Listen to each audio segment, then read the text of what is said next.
Pip the squirrel sat on a mossy branch, watching his friend Crow.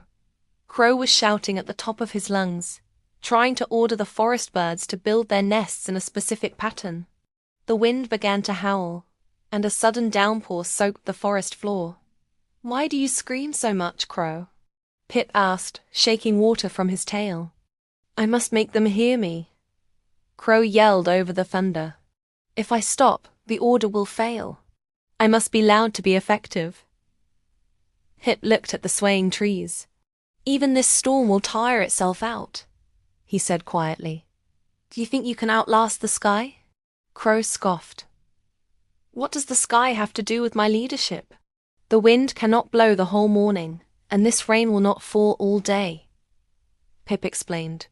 "If the great forces of heaven and earth cannot sustain a roar forever, why do you think a bird can?" Crow paused, his beak dripping. "But if I am silent, I am nothing. I must be seen and heard to matter." Pip hopped closer, his voice barely a whisper. "The things that truly last are the things you can hardly see or hear. Think of the roots under us. They are plain and tasteless, yet they hold the oak. They are silent, yet they outlive the storm." "Are you saying I should be boring?" Crow asked, sounding offended. "I'm saying you should be natural," Pip replied. "To speak less is to follow the way of the world. When you shout, you use up all your spirit. When the wind stops, it leaves behind a quiet strength. When you stop, you only leave behind a headache." Crow looked at the darkening clouds. The rain was already beginning to taper off into a light mist. "The sky is getting tired," he admitted. "Exactly," Pip said.